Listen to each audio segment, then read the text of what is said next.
Di dalam Injil kerajaan sorga itu dikatakan misalnya sabda Yesus, bertobatlah sebab kerajaan sorga sudah dekat.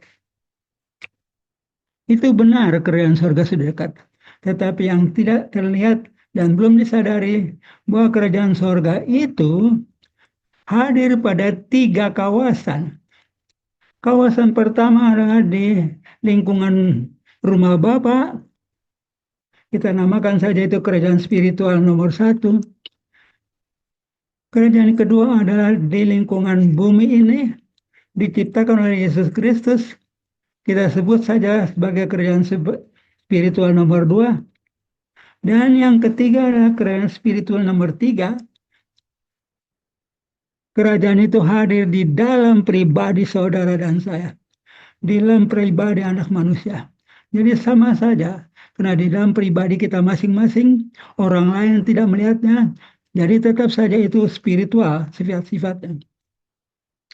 Jadi tiga kerajaan spiritual ini yang tidak pernah disampaikan di dalam pelajaran-pelajaran teologi. Dan kalau kita renungkan itu akan banyak terjadi pengajaran-pengajaran teologi itu jadi dianulir, disingkirkan. Mari kita lihat lanjut tentang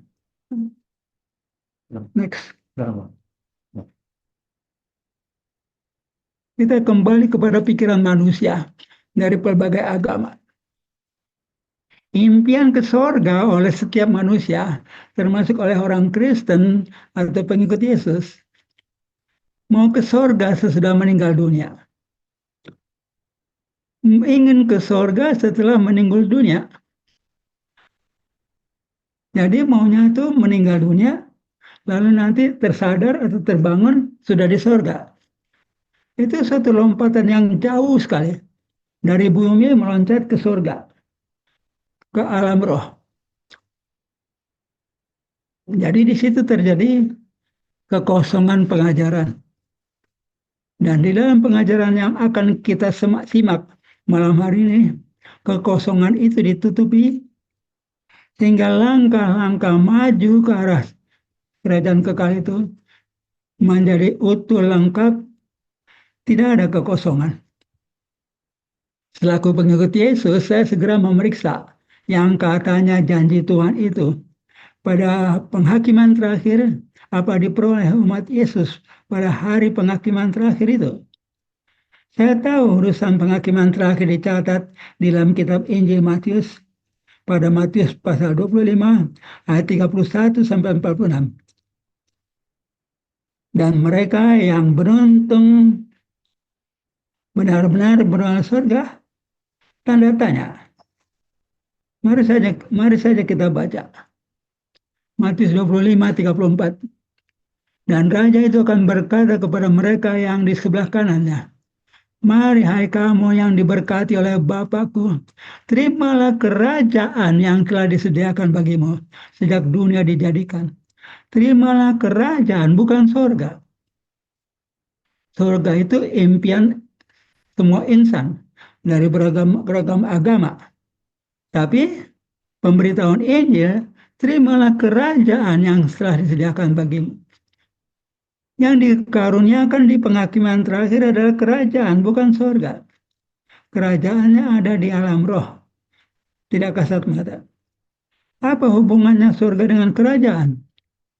Akal sehat katakan, pasti surga itu hadir di dalam kerajaan Bapa yang dia ciptakan sejak dunia dijadikan.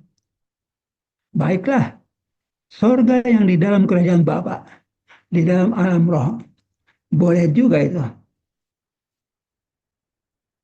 Maka Yesus tunjukkan jalan mencari rumah Bapa, mencapai rumah Bapa.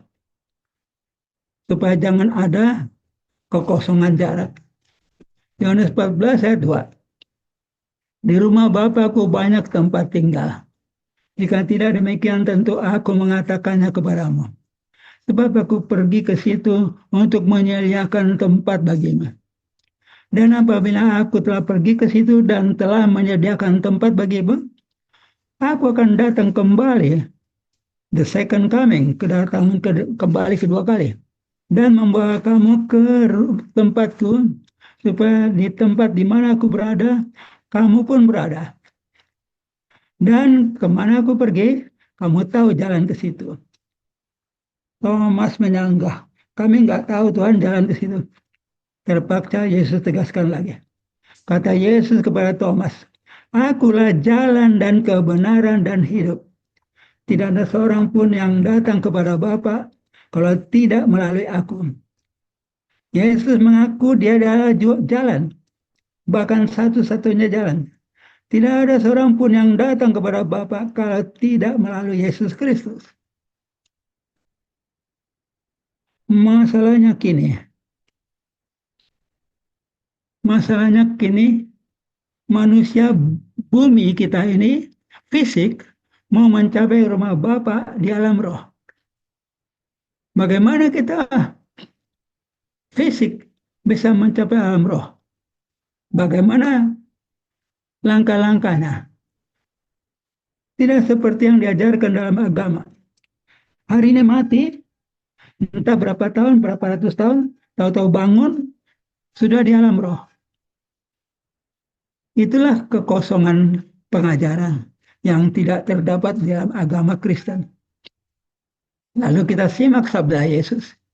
Ikuti jalanku. Berarti apa? Saya harus menjadi insan rohani. Tidak bisa manusia bumi, insan fisik, mencapai surga, mencapai alam roh. Alam roh harus dicapai oleh insan rohani. Dan jalan ke situ adalah pribadi Yesus. Sosok rohani juga. Dari rohani ke rohani sampai kepada rohani di rumah Bapa. Jangan ada putus hubungan. Jangan ada putus komunikasi. Akal sehat berbicara. Bagaimana pula diriku yang insan jasmani harus berganti rupa menjadi insan rohani. Sehingga kompatibel dengan kerajaan rohaninya Bapa. Jadi teringat saya akan jentik-jentik nyamuk yang berganti rupa menjadi nyamuk. Kita akan lihat itu lebih dalam lagi. Hal ini sudah dihadapi juga oleh Nikodemus. Kepada Nikodemus Yesus nyatakan tegas, kamu harus dilahirkan kembali. Kata Nikodemus kepada Yesus, bagaimanakah mungkin seorang dilahirkan kalau ia sudah tua? Dapat ia masuk kembali ke dalam rahim ibunya dan dilahirkan lagi. Ada benarnya juga cara berpikirnya Nikodemus itu. Jadi harus dua kali lahir rupanya. Itu pertanyaannya. Udah lahir dulu 40 tahun yang lalu, 50 tahun yang lalu. Saya harus lahir lagi. Dan itu tidak dimengerti oleh Nikodemus. Maka Yesus terangkan lagi. Aku berkata kepadamu sesungguhnya jika seorang tidak dilahirkan dari air dan roh, ia tidak dapat masuk ke dalam kerajaan Tuhan. Nah, dilahirkan dari air dan roh. Ada kunci disampaikan oleh Tuhan Yesus. Engkau Nikodemus sudah lahir dari air di masa lalu. Tegasnya air ketuban. Yang belum terjadi, engkau belum lahir dari roh. Sementara aku, Yesus anak manusia, sudah lahir dari air, dari rahim ibuku Maria. Sebelumnya sudah lahir dari roh.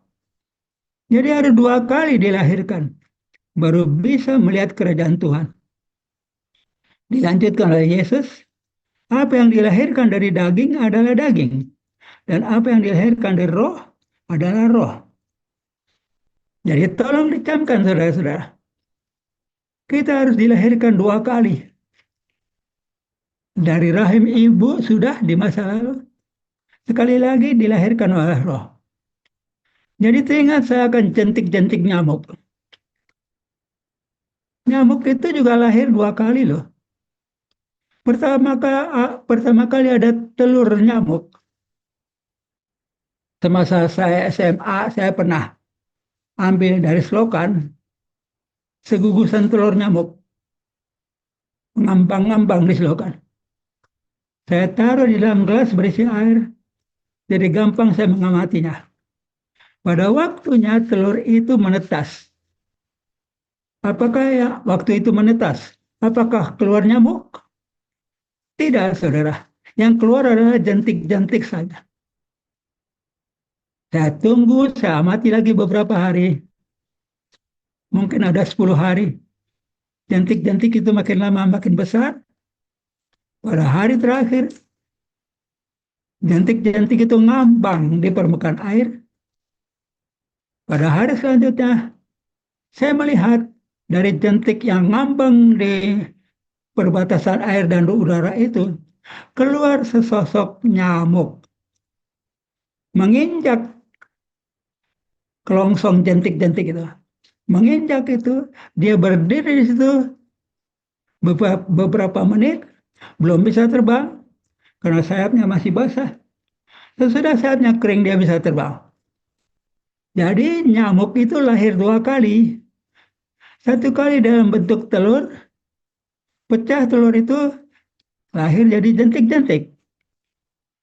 Jadi jentik itu sesudah keluar dari telur, dia lahir ke dalam air, berenang-renang di dalam air. Waktu dia lahir kedua kali menjadi nyamuk, dia lahir ke udara. 2 kali kelahirannya nyamuk.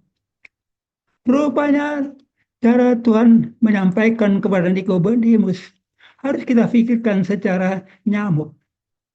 Dan apa yang saya amati lagi, jentik-jentik itu terbatas perjalanannya.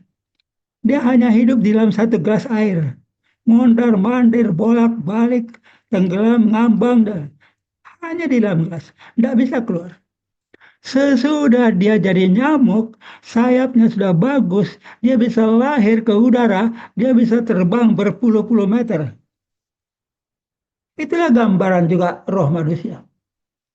Sesudah saudara menjadi manusia rohani, lahir yang kedua kali, Anda sudah menjadi manusia rohani, bebas berterbangan ke angkasa, bahkan ke angkasa yang paling jauh, sampai ke tempat di mana Bapak berada. Itulah 2 fase kehidupan nyamuk, 2 fase kehidupan manusia.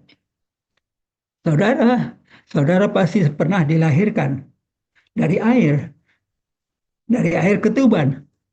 Tetapi periksalah diri saudara. Pernahkah saudara lahir dari roh, lahir ke udara, sehingga roh mau bebas mengembara kemana-mana? Nah, inilah patokannya untuk mengerti kondisi kita. Kalau belum pernah ada bisa mengembara kemana-mana, belum bisa roh Anda kemana-mana, belum bisa mendengar suara Tuhan, belum bisa mengenal suara roh dalam hatimu, Anda masih seperti Nikodemus yang baru lahir dari air, belum lahir dari roh. Nikodemus pernah lahir dari air ketuban. Yang terbentuk adalah insan yang lemah, terkurung di bumi, tidak bisa pergi keluar dari bumi.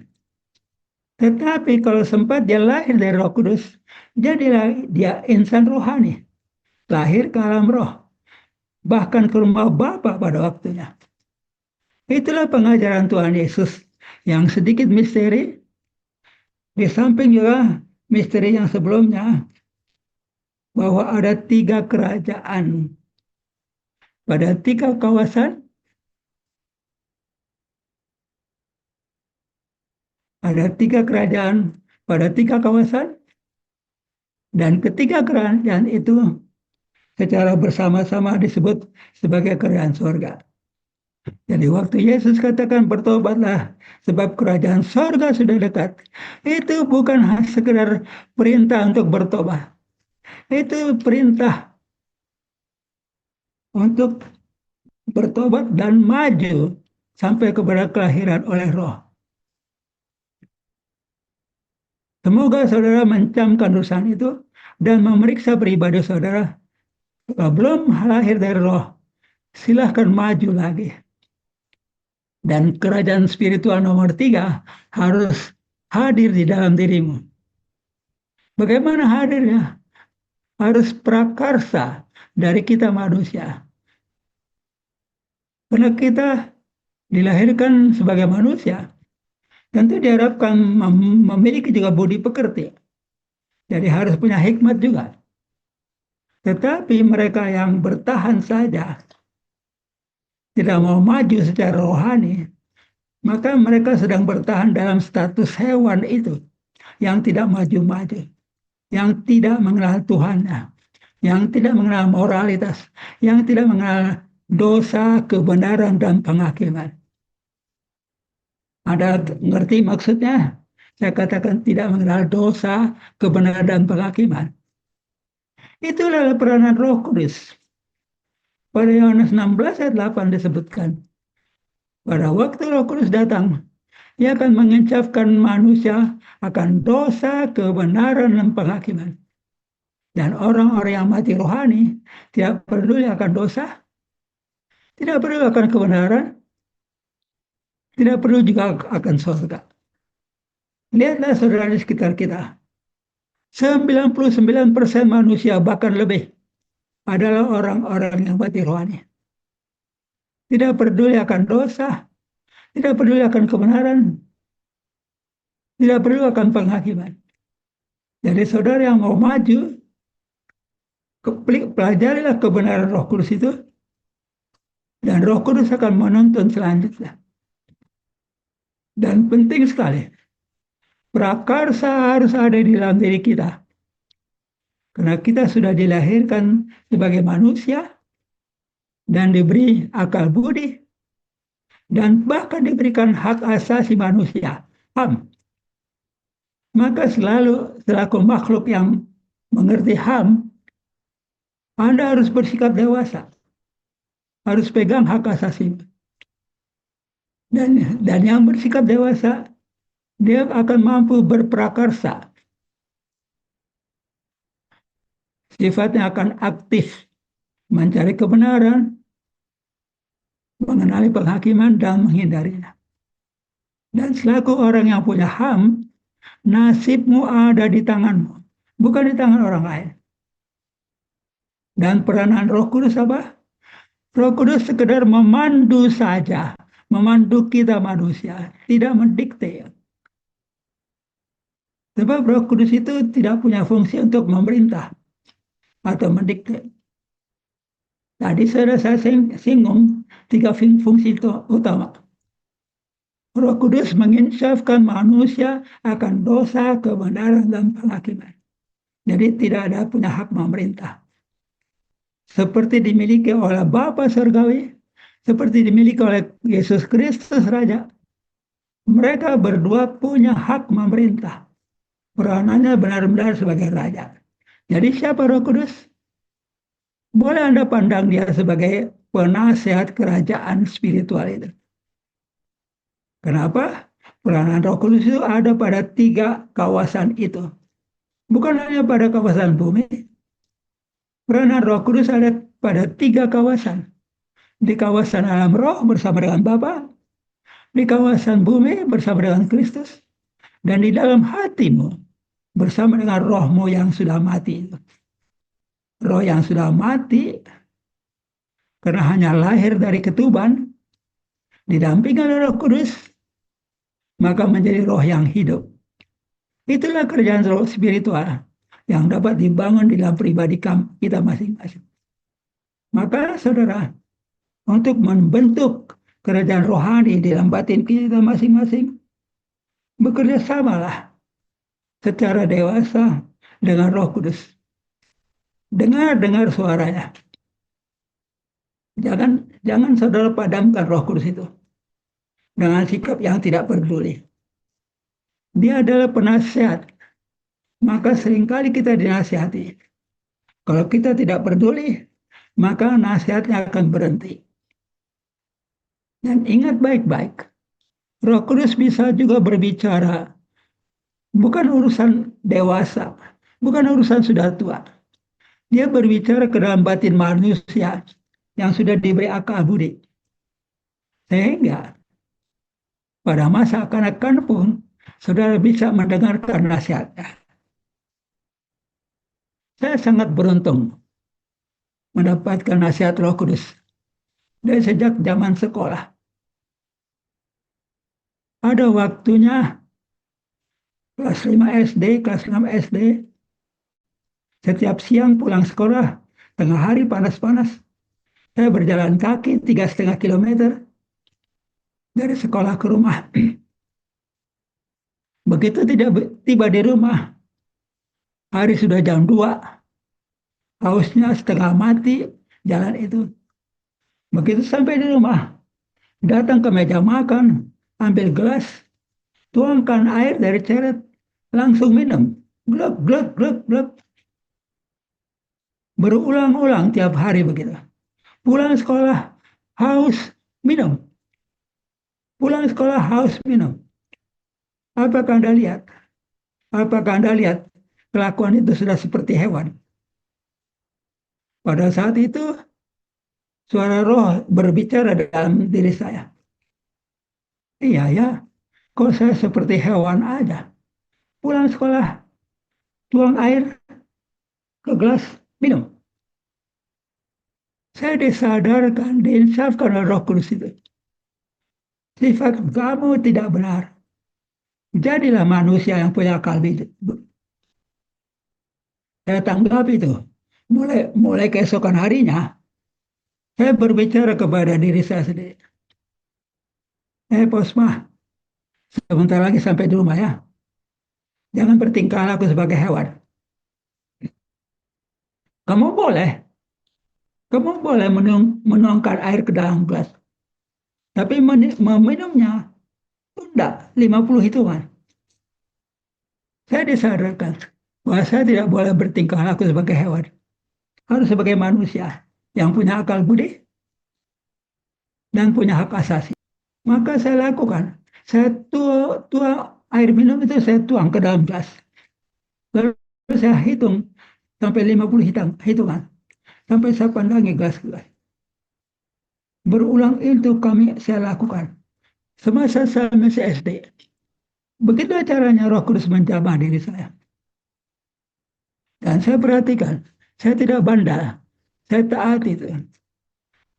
Rupanya sampai tua pun saya jadi didampingi oleh Roh Kudus.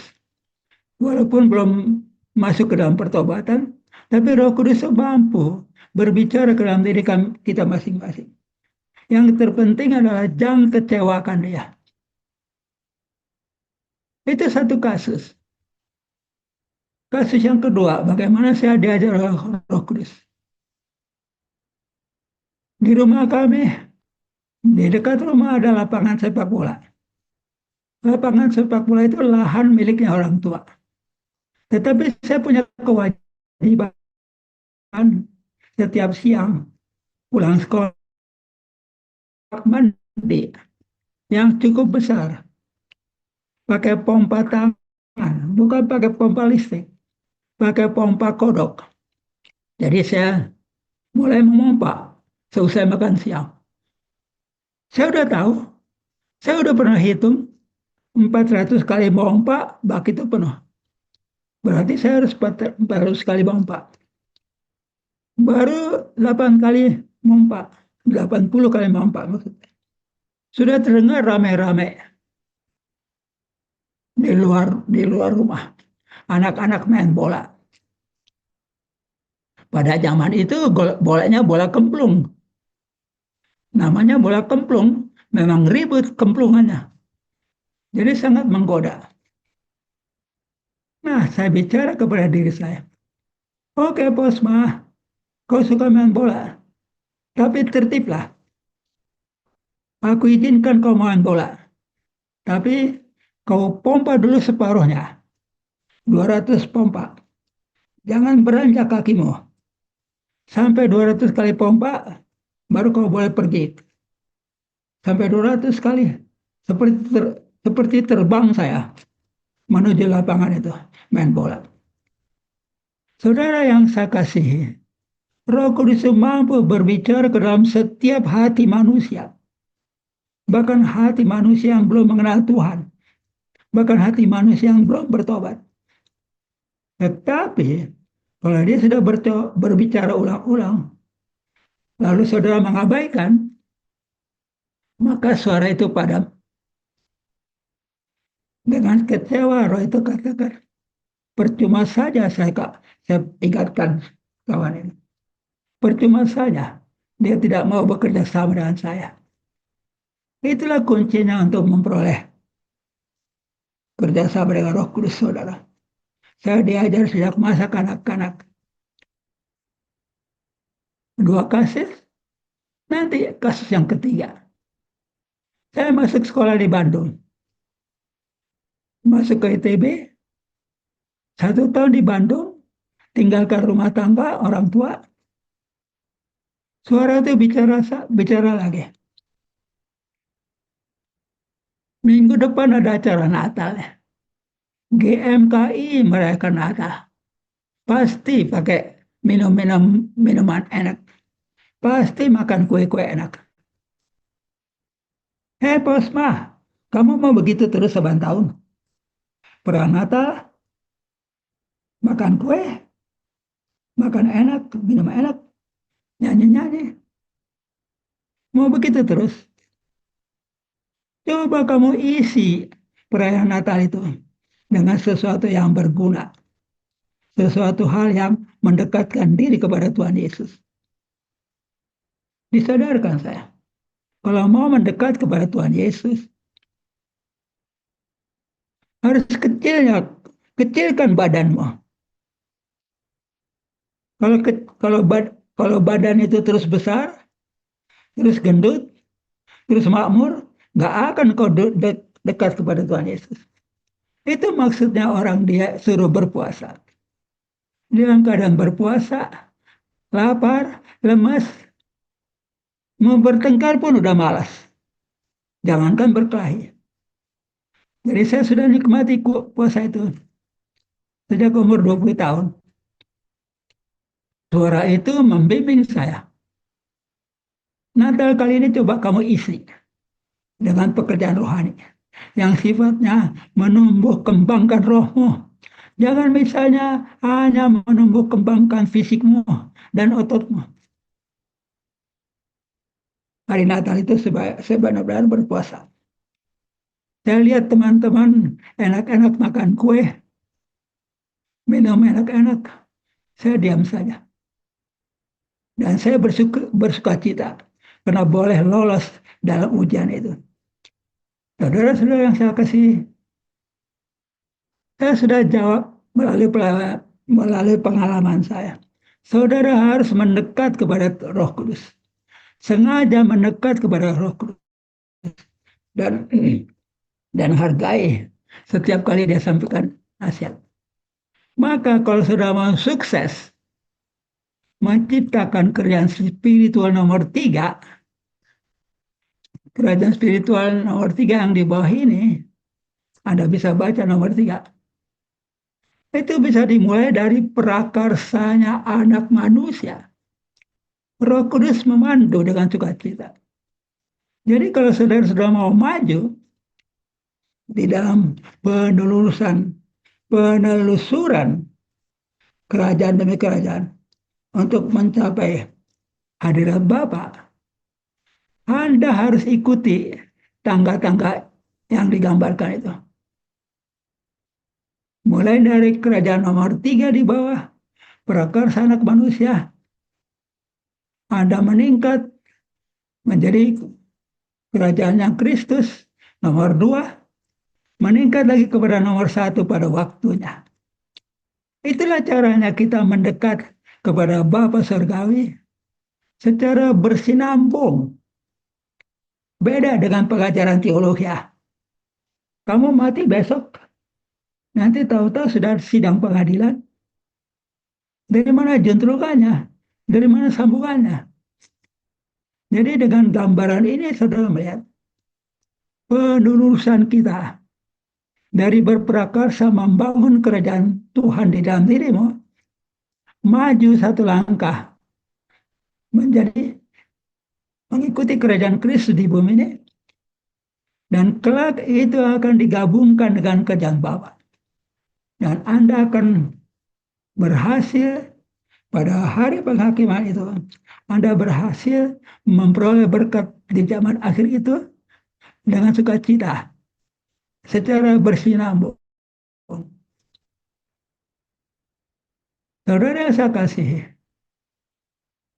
kalau Anda mau maju seperti yang saya utarakan, mulailah sekarang bergaul akrab dengan Roh Kudus.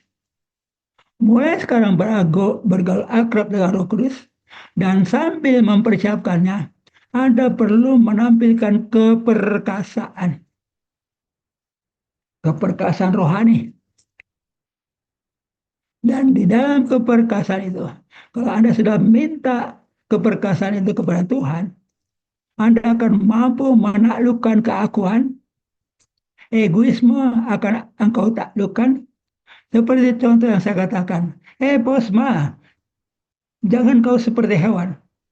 Sampai rumah, tuang minuman gelas, minum. Jangan kau seperti hewan. Hitung dulu 50 hitungan, baru boleh kau minum. Maka Anda akan maju. Dimulai dari diri kita. Jadi, keinginan bergabung dengan Bapa di sorga dimulai dari diri kita. Karena kita sudah diberi akal budi, bahkan diberi dampingan oleh Roh Kudus. Taklukkan keakuan. Minum karena haus. Tunggu sampai 50. Nggak akan mati, saya tunda minum 50 detik. Pompa 200 kali pompa. Tunda main bola. Nggak akan mati saya kalau saya tunda main bola. Tapi penyakitnya manusia, pesan-pesan Roh Kudus itu yang dia tunda. Egonya tetap tampil. Anda akan menjadi orang yang gagal dengan cara itu. Akibatnya berkelanjut. Dengan gampang saya lewati masa mahasiswa tanpa merokok sampai hari tua pun. Dengan gampang saya lewati masa remaja. Saya beroleh istri dan kami berdua hidup dalam kesucian hidup. Tidak ada lagi itu, tidak ada itu free sex yang terjadi pada banyak pasangan. Katanya sudah dicobain dulu. Nah, itulah pentingnya namanya pengendalian pribadi. Yang pertama kali dipandu oleh Roh Kudus. Lalu urusan ketaatan. Sengaja dengan perkasa tampilkan ketaatan. Walaupun gak enak, walaupun rugi, tampilkan ketaatan. Jangan kita mau lengket terus kepada dunia ini. Ini hari-hari terakhir. Kalau saya masih mengejar harta, dengan gampang saya mencoba mencapai harta yang banyak. Karena di kampung kami ada harta warisan, ulayat milik adat. Bahkan ada satu lapangan yang sangat luas. Lebarnya 1,5 kilometer kali 3,5 kilometer. Bisa Anda bayangkan itu? 1,5 kilometer lebarnya, panjangnya 3,5 kilometer. Itu milik kakek saya. Raja Hutan dia. Dahulu itu dipakai oleh kakek saya untuk menggembalakan saja kerbau-kerbau. Akhirnya lahan itu mulai dikuasai orang. Rumah liar, bangunan tanpa izin dihabiskan. Jadi didorong untuk mengurus itu. Itu milik kamu. No way. Milik saya di sorga. Saya bilang. Kalau Anda masih melekat dengan dunia ini, jangan harap bisa melekat dengan Roh Kudus. Semuanya tinggalkan buat Tuhan. Maka sudah akan sukses. Sekali lagi pesan saya, harus minta keperkasaan supaya benar-benar Anda perkasa dalam menjalani kehidupannya. Minta keperkasaan sehingga bisa menaklukkan egoisme. Minta keperkasaan untuk tetap menampilkan roh kasih.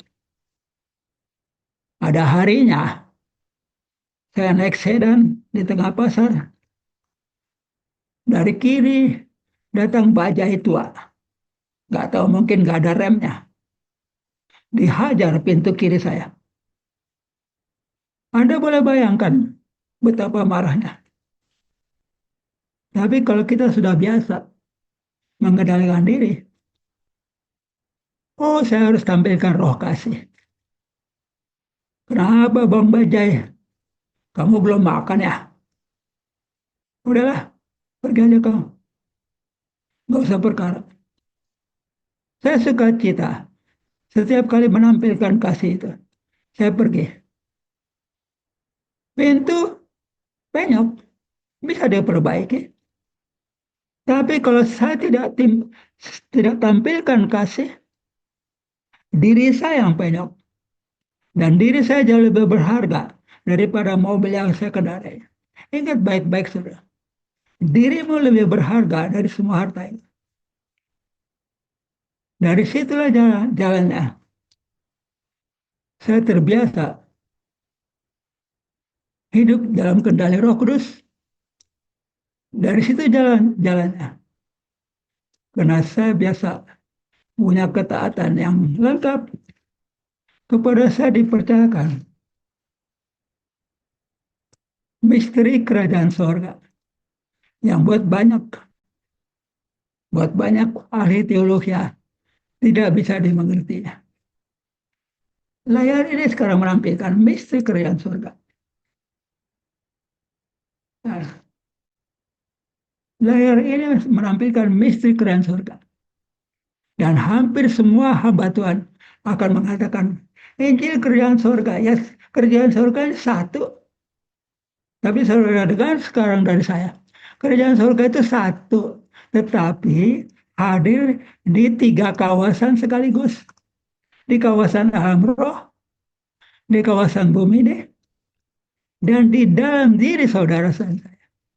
Itulah misteri kerajaan surga. Yang Yesus ucapkan, misteri itu diucapkan oleh Tuhan Yesus pada Markus 4 ayat 11. Satu kali Yesus bicara tentang misteri. Dan misteri itu bukan secret. Secret itu rahasia. Misteri itu adalah rahasia yang dipegang oleh Tuhan. Tidak dibukakan. Sampai waktunya yang dia pilih. Dibukakan melalui hambanya yang sudah terlatih. Dibukakan melalui saya. Saudara yang saya kasih, terimalah misteri itu. Jalannya perjalananmu. Baca lagi layarnya. Mulailah dari tingkatan nomor 3. Spiritual di dalam dirimu. Mulailah berprakarsa untuk menegakkan kerjaan Tuhan di dalam diri saudara.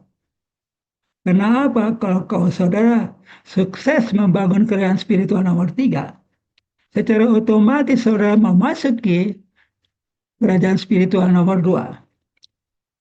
Kerajaan spiritual nomor 2 itu dijuluki dengan Sion kota Tuhan pada Mazmur 87. Dan Sion kota Tuhan itu dibangun dengan norma yang jelas. Seorang demi seorang dilahirkan di dalam Sion. Bukan satu rombongan orang. Satu orang demi satu orang dilahirkan di Sion. Saya sendirian dilahirkan di dalam Sion. Menjadi warga kerajaan Tuhan di dalam batin saya. Istri saya juga sendirian dilahirkan ke dalam Sion. Gaya hidupnya agak berbeda sedikit. Ditetapkan oleh Tuhan secara berbeda. Tapi kami berdua sudah menikmati kerajaan spiritual itu. Kerajaan spiritual nomor 2 yang diciptakan oleh Kristus. Dan kalau saudara sudah benar-benar memasuki kerajaan spiritual kedua itu, maka tidak usah tunggu kematian. Saudara akan menikmati Mazmur 127 ayat 2. Anda baca sendiri di situ. Mazmur 127 ayat 2. Karena kepada orang-orang yang dicintainya, engkau berkati mereka selagi tidur. Ada ayat itu. Jadi kami berdua sudah menikmati. Diberkati selagi tidur, bukan selagi bekerja berkeringat, bukan sambil korupsi, sambil tidur diberkati. Itu kenyataan. Saudara yang saya kasih, sudah waktunya saudara mengambil keputusan. Mau memulai perjalanan saudara? Sekali lagi, tahap pertama membangun kerjaan surga di dalam dirimu. Otomatis Anda akan bergabung dengan kerjaan Kristus. Seorang demi seorang. Dan kerjaan Kristus satu waktu akan dilebur kepada kerajaan Bapa. Dalam peluburan kepada kerajaan Bapa itu, diri saudara akan ikut. Maka Anda bisa minta Roh Kudus mulai sekarang. Tetapi hati-hati, meminta Roh Kudus caranya dengan memberi. Bacalah Yohanes 14 ayat 15. Jikalau kamu mengasihi aku, kamu akan menuruti segala perintahku, menuruti segala perintah. Beri ketaatan. Aku akan minta kepada Bapa, dan ia akan memberikan kepadamu seorang penolong yang lain. Supaya ia, penolong itu, Roh Kudus itu, menyertai kamu selama-lamanya. Yaitu roh kebenaran. Saya disertai oleh roh kebenaran, disertai selama-lamanya. Dunia tidak dapat menerima dia. Sebab dunia tidak melihat dia.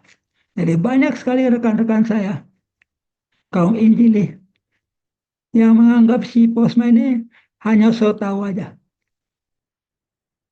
Kenapa? Karena dia tidak lihat kerajaan Tuhan yang ada dalam diri saya. Dunia tidak dapat melihat dia dan tidak mengenal dia. Tetapi saya berjalan dalam roh dengan sukacita melakukan pekerjaan-pekerjaan yang Tuhan tetapkan. Dan apa yang saya berikan malam hari ini sedang dicetak menjadi suatu buku. Suatu buku tentang Injil Kerajaan Surga. Satu buku yang judulnya adalah Satu Injil. Ada satu perjanjian dalam Injil. Dan ada 3 kerajaan rohani kontennya. Tanpa teologi. Teologi tidak berlaku di hadapan Tuhan. Karena teologi itu adalah hasil pikiran manusia. Saudara-saudara yang saya kasihi, saya mau tutup layar ini. Saya mau ajak saudara berdoa. Memohonkan dampingan Roh Kudus. Anda tinggal mengikuti doa-doa ini dengan bersuara. Katakan dengan bersuara, dengan ketegasan. Katakanlah perlahan-lahan. Ucapkan sebagai berikut. Tuhan Yesus yang Maha Mulia. Hari ini saya sedang belajar. Hari ini saya belajar tentang misteri kerajaan surga itu. Suatu misteri yang banyak manusia tidak mengertinya. Suatu misteri di mana pencapaian surga adalah dengan mencapai kerajaan Bapa. Dan untuk mencapai kerajaan Bapa, perjalanannya adalah melalui kerajaan Kristus yang dibangunnya di bumi ini. Nah, untuk masuk ke dalam kerajaan Kristus, cara yang benar adalah menegakkan kerajaan Tuhan, kerajaan rohani dalam batin diriku. Tuhan Yesus yang Maha Baik. Saya butuh modal Tuhan untuk perjalanan jauh itu. Saya butuh modal. Mohon kau beri saya roh keperkasaan Tuhan. Supaya saya perkasa menaklukkan egoisme saya. Supaya saya perkasa menampilkan roh kasih. Walaupun mungkin dengan kerugian material. Supaya saya perkasa menampilkan ketaatan. Walaupun mungkin dengan capek lelah yang luar biasa. Saya butuh roh keperkasaan itu, ya Tuhan. Saya butuh juga, ya Tuhan. Dosa-dosa saya dibersihkan. Oleh darah Yesus saya disucikan. Dan kuasa Yesus terus-menerus menguasai diriku. Dan penting juga bagiku Tuhan, untuk mengenyahkan setan-setan di dalam keseharian saya. Karena setan-setan itu yang selalu berbisik, menyaingi bisikan Roh Kudus, supaya jangan saya mentaatinya. Dalam nama Yesus, hanya kalian semuanya setan-setan, hanya kalian semua malaikat iblis, yang dari leluhur saya, yang dari masa lalu saya, dari agama masa lalu, dari iman masa lalu. Segala macam roh-roh najis disingkirkan dari diriku. Saya mau maju di dalam kuasa Roh Kudusmu, didampingi Roh Kudusmu, bahkan dipandu, sehingga semakin lurus saya berjalan di dalam koridor yang Tuhan tentukan. Saya percaya Bapa, di dalam ketekunan dan kesungguhan hati, di ujung sana saya akan melihat rumah Bapa, kerjaan kekal itu. Dan saya akan terus melayani Tuhan di dalam kerajaan Kristus. Karena ada norma-norma di dalam kerajaan Kristus. Pertama, Raja adalah yang maha tinggi. Maka saya hanya akan menyeru satu nama. Nama di atas segala nama. Yaitu Yesus Kristus. Saya akan singkirkan segala nama-nama lain. Ilah-ilah asing itu tidak berlaku bagiku. Saya akan maju terus ya Tuhan. Dalam norma kerajaan yang lain. Segala sesuatu yang ada di dalam kerajaan, warga dan kekayaannya, semuanya adalah milik Tuhan. Itu norma kedua. Norma ketiga, titah raja adalah hukum. Maka saya akan selalu mentaati titah raja itu. Demi kasihku kepada Tuhan. Demi ketaatan saya. Mulialah Tuhan Yesus dalam kehidupan saya. Amin.